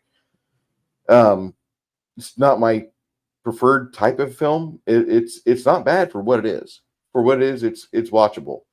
Seeing John Malkovich be a complete asshole and just completely narcissist in the fullest sense, like this is a textbook. You psychology majors get ready. It's really good. Yeah, this is a war in the mind and in the hearts. That's what it is. It's not really so much one, except for the one battle, which really wasn't a very good battle. I mean, they were both, you could tell neither one of them were very good with the swordsmanship skills. No. But to me, it fit. It fit for the part that they were playing in this movie, the duel. You know what I mean? Because remember, people did settle things that way back then, and it was legal. So it's a lost art. Yeah, I wish sometimes. I mean, I wish we could do it today. I mean, I think a lot of things would be settled quickly if they could just duel. Yeah, could agree. You know, whether it was with guns or knives or just a fist fight. Growing up in high school, I remember people saying, you know, there's going to be a fight after school, and everyone had guns in their trucks and cars. It had rifles. They had knives on their belts, things like that. And I don't remember one person ever stabbing another person. They did everything with their fists, you know. So I don't know. I don't understand what happened to it just seems like, I guess I was just sheltered from so many things because I grew up in the military. And we were on bases, you know, and it was with other like-minded people, I guess. So I just didn't see a lot of the stuff that other people got to see in big cities and the way they were handled things. It was like all the moms were like looking out for the other kids. You know, it was very rare that someone was kidnapped or shot or stabbed or anything like that growing up, because I just didn't ever see anything like that, you know. Kids would ride their bikes at night and there was street lights out. They had, you know, the MPs driving around. It was just, I guess I was sheltered for a lot of my life because of that. I mean, I don't have any other answers. But there was a lot of broken hearts, Bone. Mostly hearts. The technical kill count was like 2, unless there was some peasants or underlings that we didn't see get dumped into the river. Yeah. It was basically Belmont. And, it wasn't like a Peaky Blinders episode. Yeah. And this but movie, yeah, 2 broken hearts. Maybe there was 4 or 5 broken hearts. And then there was 2 actual deaths in the movie. That one died from a broken heart and the other one got stabbed in the heart. So his heart was broken too, I guess you could take it that way. But, if you're looking for a little more action, I would say maybe History of the World Part 1, if you want feel good. And then go with like Highlander or Highlander, yeah. That's a really, really good one. But I just love anything that has to do with this era. Because of the clothing and the just the way that people handled themselves. I just thought it was just very romantic. It's a romantic era for me. Not everybody sees it that way, but I like different types of movies than Bruce does. So I would definitely rate this movie higher than he would. For sure. I mean, he loved the Meat Train, so I wouldn't expect it to be slam me for loving Midnight Meat Train. It was good. It had good scenes in it, but I just didn't think the overall movie was great. The short story was better. Yeah, the short story is a lot more detailed, actually, too. I mean, even though it doesn't have the quote unquote budget as the movie, the Midnight Meat Train inspired story is really good. I gotta ask, would you think this movie would be made today? Actually, it did, and it sucks because it's some modern version of it in the 2020 type era. I looked it up. Someone's asking what movie we're talking about. We're talking about Dangerous Liaisons. From 1988.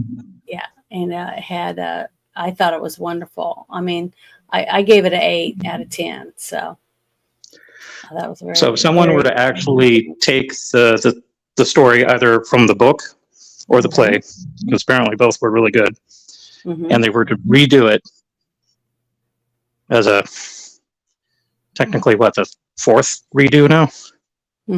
something like that. Yeah. I think they might be able to do a really good job of it as long as it was independent. Yeah, see, that's the thing. It's the taking it out of Hollywood to remake it would probably you might have something really good come from it, because you can have an excellent script, but if you have the wrong people that get a hold of the script, it probably won't turn out very good. So it really just depends on who gets a hold of it and what group of people make it, whether it's going to be any good or not. In my view of it, because I love independent movies. I told Bruce that it was one of the first things I told him.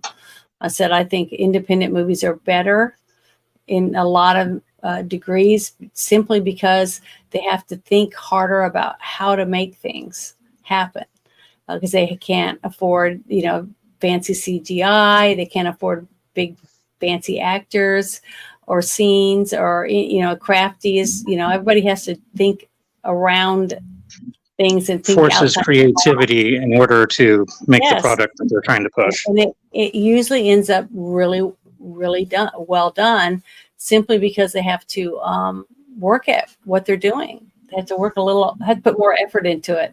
I mean, who's going to go out and spend all their time practicing to look all buff and be all built into the character that they're going to portray, depending on what the person looks like, if they know that, they can just put me on a fake muscle suit and CGI the rest. You know what I'm saying? That comes across sometimes, I think, in movies, because you can tell they did not put much effort into it. And I want someone who makes me believe in what I'm watching. You know what I mean? Pulls me into it. That's what I want. And I like that. And that's how I felt about this movie. I mean, I almost felt like I was sitting in the room between Glenn Close and John Malkovich when they were going at each other, trying to outthink and smart the other one. The intrigue of that, to me, was what drew me in to those characters. And who wouldn't want to be laying on the bed next to one of those people? You know what I'm saying? Make a sandwich or whatever in some of the scenes, because it's very erotic. So, there's a lot of things that I got into for this movie. And you could, and the acting was good enough to where you forgot that it was a movie. You know what I mean? If you were really paying attention to it, to me, that means it's good acting. It's believable. The script is good enough to pull you into it and take you away from this life into that life for whatever amount of time that you needed to watch it. And that's what makes, to me, how I rate a movie, depending on how much I was involved in it, emotionally into the movie. Like John Wick, everybody's taking clickers and click, click, click, click, every time someone dies, because you're really into it, you just can't help it. And then what was that movie? It was called Nobody. And then you had the dad, in the nursing home, you just got pulled into it, and you loved it. You wanted to see them win. And what did we want to see in this movie? We wanted to see them lose because they were both assholes. Narcissistic assholes, and we got our wish, because if you watch to the end, they both paid the ultimate price and had everything taken from them. So, evil didn't win, and I like that part of the movie.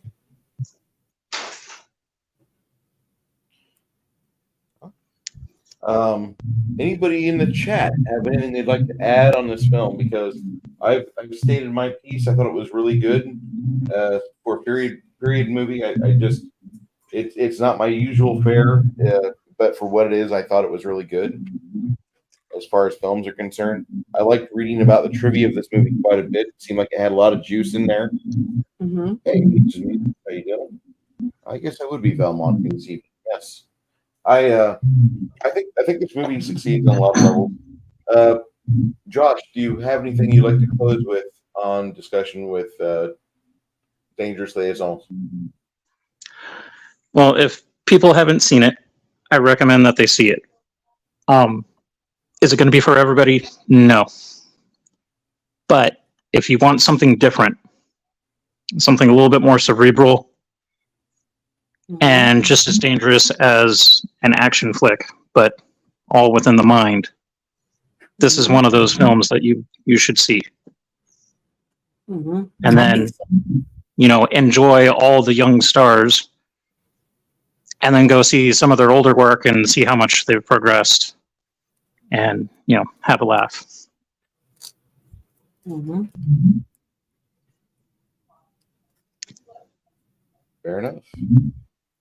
I don't want to add anything to that because I think that's really a good way to summarize my feelings on the film. It does good. I mean, for what this movie is, this is something that you should all watch. Janet, do you know what movie we're discussing next week? I could barely hear you. Something Do you about know our what movie for movie? next week? Yeah, do you No, know what what's movie the movie? What is the movie that's what we're gonna watch next week? Next week's film is. Let's see. Today's the 21st. So it'll be the 28th of August. Mm-hmm. Serious? We don't have one set up? No. Okay, there we go. Oh, it's a Bronx Tale. Nice. The Bronx Tale. Yes, Okay. ma'am. And the week after, is that the one that for John? That'll be actually for Mr. Crafting Gamer Trimmers. Okay. John wanted So just October, so Okay, so I just want to make sure I remember because I got to tell him so he can take that. He won't be. He'll show up because we Fair enough. want him here. Yeah, I'm just going to show off this real quick. Here we are for Dangerous Liaison. Mm-hmm. Next week is the Bronx Tale. And then the week after that is Trimmers. Okay. October 2nd, we're doing Waxworks. And then October 9th, we're doing the Goonies. The Goonies. Okay, October 9th. I have to remember that. If people want to request something, a little bit of cheddar, not much, $5 are left. We'll check it out. I'm not trying to go for money, but I just feel like otherwise me and Janet are going to pick movies, and you're going to see what we want to watch. Mm-hmm. Be listening to you guys. I think it's a pretty good opportunity. If you guys want to be on panel, you can.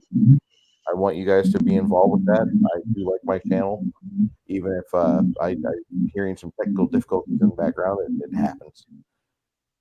Before we go too far, I want to show you guys the website for Blackout Coffee, because Blackout Coffee is doing a lot of new stuff here.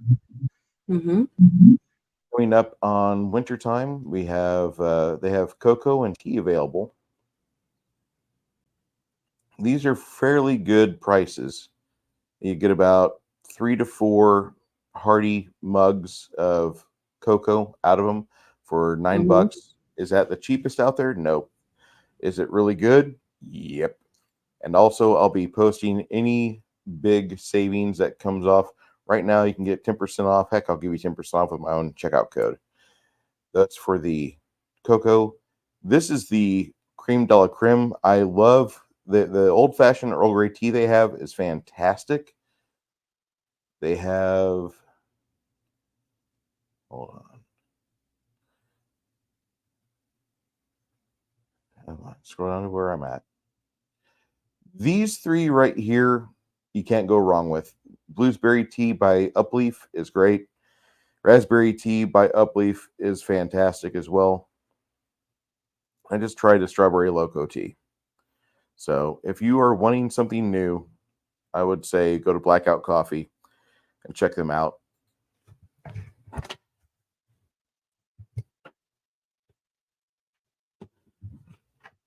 Come on, gravity. Not right now. Thank you. Okay. And here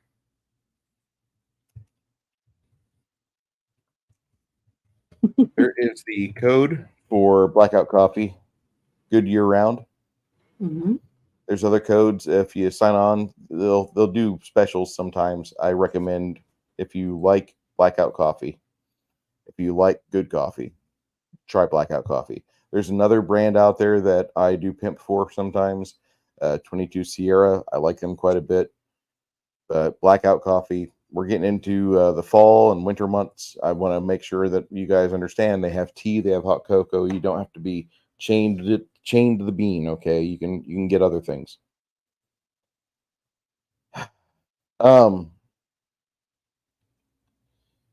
Joshua, do you have any closing words for the show in general, my friend? And nothing that comes to mind. I'm thinking and I'm drawing a blank. Something witty. Go out and watch movies. Yada yada yada. I really have to thank you for this film. I would have not seen it if it wasn't for your suggestion. Like I said, my taste in movies is kind of narrow, so whenever people throw that super chat, so I'm not like taking this money for myself. I love this going straight to charity. Janet found one for Tim Ballard, the guy that does the little underground railroad for kids that are involved with sex slavery. The guy that's doing that movie, Sound of Freedom. And I'm probably going to be switching my money from one foyer over to that, because as much as I like my brothers in arms, you're going to help kids. I'm into that. I'll do that. I'll help you out. Yeah, if I ever get monetized, that's who I'm going to sign up for. Janet, if you get your Reaper, your Rumble, I saw Reaper in the chat. I bet if you get your Rumble set up, we can get you monetized that day. Okay, well, I'm trying to figure all that out. Yeah, I'm all for the donating to charities to help the community, to help the underprivileged, whatnot. Back in the day when I used to play airsoft with friends, we had an amateur group. We did Wounded Warrior Project, and then like helped out the kids locally and stuff like that. And it was well worth the time and effort. I was involved with Big Brothers Big Sisters as a big for a while, and that was okay. I wouldn't suggest everybody do it. Not that it's bad; it's actually a really good organization, and they try. But I just like after a while, you just see too many things where it's like, here we go again, and that literally you're living the meme with. San Andreas, oh shit, here we go again. And you feel like, you're seeing somebody that may be your little, or you may see their brother or sister act like a fool, and here come the police.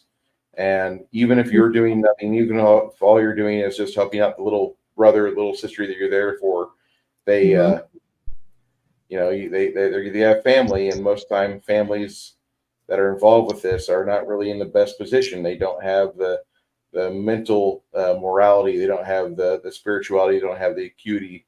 They just have that need for instant gratification now, and you get to see a lot of that. That's the only thing negative I have to say about it. Emperor 1G says, "I hope when I'm rich, I'm not mean to poor people like I am now." No, he's so sarcastic. Janet, do you have any closing things, any closing statements for tonight's show? I just want to thank Joshua for wanting us to watch this movie, because I forgot how good it was and how much I enjoyed it. I laughed about, the guy following them supposedly secretly.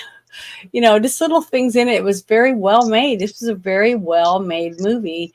It had everything you needed in it to keep you enthralled in it, trying to figure out what was going on and how they were going to get around getting these people to do the things that they were wanting to do, like playing them like puppets. And to me, that's what was so intriguing about it. It was definitely war. It was war of the heart. It was showing you what psychiatrists try to tell you about narcissists all the time, to get out of a narcissistic relationship if you're a pacifist, because they'll just tear you to shreds and leave nothing. You'll be gutted when they're done with you. So I just, that's how I saw it. It was, to me, it was a war movie. It was a war of two people who were once in love and they were young, but one was a woman that was basically a piece of meat, you know, because back then women, especially if you were pretty and you had a chance to be put into a wealthy family, your family's going to go, you're going, you know, because we want money.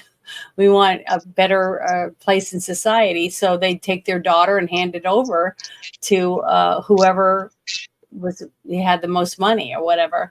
So that's why Glenn Close's character, yeah, she was rich, but look how miserable she was. She had everything at her fingertips, anything you could possibly want. But what did she want to do all day? Sit and plot on how to tear other people down, instead of thinking about, let's go out and volunteer in the city, or, you know, anything. I mean, she could have done anything with all that money, but she chose to be a narcissist that wanted to see other people torn away from love, or dropped out of respect, you know, in society. I mean, it was just terrible to sit next to someone and laugh and joke with them and pat their hand and take them under their wing the whole time she's using her daughter. You know, it was horrible. She was stabbing everyone in the back. Anyone she came in contact with, she was using them for her own selfish needs. And I like to see those people lose. You know, that, you know, if that's the only thing I get out of the rest of my life, is to see a few people knock down a few pegs and lose this shining light around them because they're just dicks or assholes or narcissistic pigs or whatever they are, that would be a great goal for me. But you know, I don't know if I'm strong enough to do that type of thing. I want to be stronger, and that's what this movie, it rejuvenated me. It made me start realizing how many of those people we have right now. I mean, every single day when you turn on the TV or you get on an app, you got all these narcissistic dickheads running around trying to hold you down and make you feel you're not worthy of having anything or being successful. Okay. So I thought it was a great movie. I enjoyed it immensely. And I'm glad that you brought it up. Got me to get to watch it again, because it gave me a little kick in the butt to rejuvenate me to, you know, fight against narcissists. If that makes any sense at all. I actually really enjoyed it. I rated it low because it's not in the type of movie that you'd find me watching much. But I mean, this is a great movie. I'll be recommending this movie to be seen by people that haven't watched it yet. Anybody who has a thing for Glenn Close, this is one of her better earlier films. Mm-hmm. I don't know if it's my favorite Glenn Close movie. Probably Fatal Attraction is the one of hers that I just can't get enough of. That's the one where she completely goes off the rails after Michael Douglas, and I just love that movie. But this is a great movie. Like I said, the only weak part of it, and I love you, Keanu, but it's Keanu. He's a really good actor now, but he's not always been that way. And I'm happy that I was able to watch him grow as an actor, and I can see his definite progression as a skilled tradesman with what he does. I think this is a fantastic film, and yeah, I rated it a 68, but for being a 68, this is probably one of the highest rated 68s I've ever had, because the sets, the props, the acting, they did the music right, the score is fantastic. There's really not a real weak spot until we get to what I discussed. But if you want to see John Malkovich and Glenn Close when they were in their 30s, maybe early 40s, this is the movie to watch them in. I appreciate this. Thank you very much, Joshua. Yeah, no problem. Like, it was kind of funny because I was thinking about it in terms of like your gaming channel, and I was reminiscing about like stuff I wanted to do as a game master, as far as like court intrigue, and like if you were a strategist in the middle of a battle, like what would be some epic role-playing elements. And then I was like, I should go check out some movies, and then it popped in my head, oh yeah, Dangerous Liaisons, that's like a total mindfuck movie as far as like, And I think if you really want to run a courtly intrigue style campaign, you could do it based off of some good source material, like the original book for this. This movie wouldn't be bad source material, but like I would want to have the extended story, so you'd have to have somebody familiar with the novel at least to fill in gaps. But I really think that for the courtly intrigue work, I think that has to be in a campaign where the players are all right with the GM saying, all right, put away your courtly intrigue character and let's bring out Team B, because Team B was going through the woods and they've got this valuable shipment, and we'll see how Team B does. And the players have to be able to play without using out of character knowledge. So they have to be able to be honest to each other and themselves. It's kind of weird. Or if you don't have players who can do that, you could just have like another table meet up on a different day, and you let both tables know, all right, whatever you do is going to be reflected on this table here. So you might have an entire court of nobility over here pushing pawns around and doing things, and then you'll have your group of troubleshooters over here, which are having to respond to various weights and measures being put against them by this group here. And if these guys succeed, somebody over here, one of the players is going to have a real good day, and another player is probably going to have a bad day because both of them either won something or lost something. And I think either way you'd run that, either with one group of people or two, I think either way would be fantastic. But I think it's going to require more time than a lot of people want to put into it, especially for the fact that the courtly intrigue might take 10 hours of RP, 10 full hours of role play to do things. And then when you get to the Team A or Team B scenario, that might only take you 5 or 7 hours. Or it might take you like months of game time to push things to fruition. It just all depends on how willing the players are going to let the DM orchestrate things. Definitely. I think if you want to, while you're waiting for your group, you might want to actually write up a script for what you're doing with the idea in your head of how to do courtly intrigue.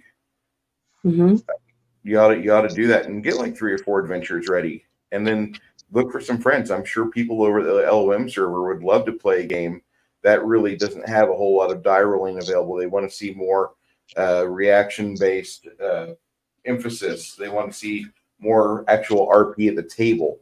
I think fly over, and you could really knock that one out of the park on a server like that, or maybe go to Tinkar's Tavern and pick up a person or two over there. But I think it'd win. I think it would win quite well. That would really work. The more I think about it. Yeah, it's definitely something to consider.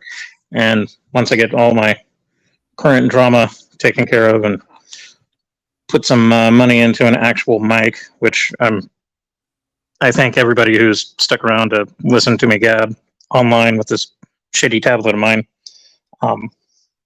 Once I get it all set up for actual online play, because the last time I did online play was like on ICQ back in the late 90s with basically play by email and chat stuff. So I remember ICQ. Yeah. I don't want to. That's where I got my first stalker. That was crazy. She was actually from Corpus Christi. I got a letter, which I thought it was from my friend who had just moved to Galveston because he had to take care of some family stuff.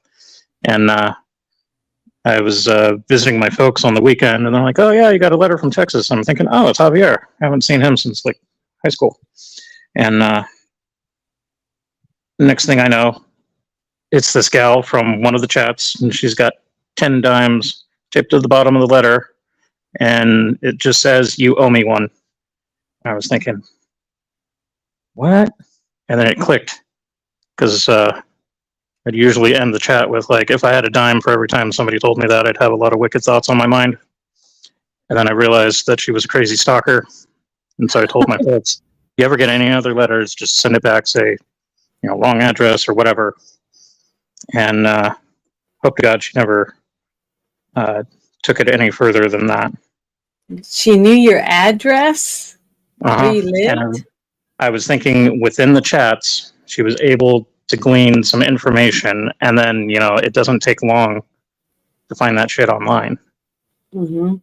So, like, my last address was back in Santa Cruz, and I was living elsewhere at the time.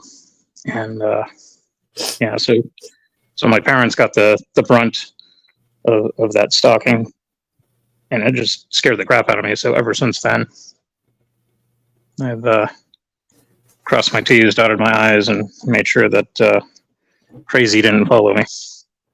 Yeah, I've gotten a few scary things myself. I had a couple really wacky people on Instagram. I've had a couple on YouTube. One of them was telling me to go to another planet, commit suicide. Just bunches of, and that they knew where I lived and that'd be waiting for me when I got home. Stuff like that. It's just really scary.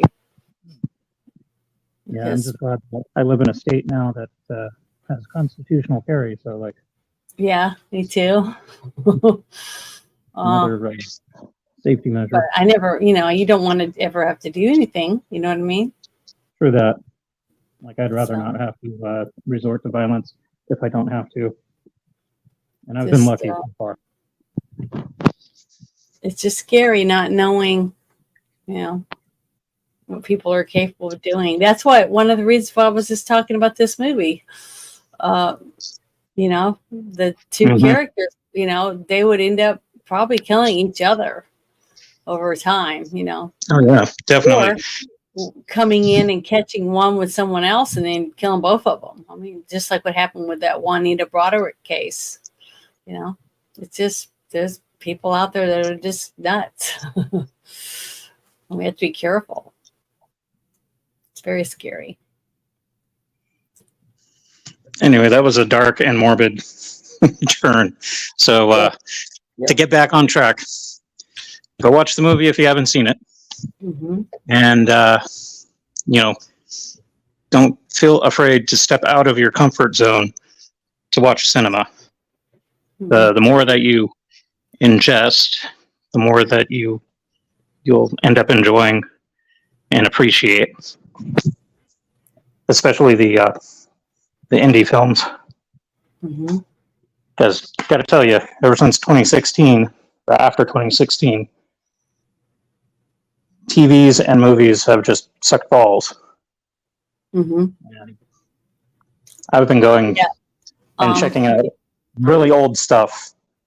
I'll do silent movies, and I'll be amazed at the backgrounds, the set production, the music, little details that, 30, 40 years ago, I wouldn't even have paid attention to. And it's like watching something brand new again. And then... Yeah, and you learn about when you research the movies, once you've watched them and you look into it, and you find out some really cool trivia about lots of these movies and what they had to go through because their budget was, cut in half, or something happened and it was a storm, whatever, and they lost half their costumes, and how they had to, figure out what they were going to do to fill in the gaps. Just all these interesting stories behind the actors or the producers or the director, just different things like that. It's, like when we found out about Cutthroat Island, when we found out that they started filming and they were already $60 million in debt. So it's like, wow, they started off on the wrong foot, but the movie was great. It was a great movie. So the fact that it was the worst movie money making or the biggest bomb at the box office ever made.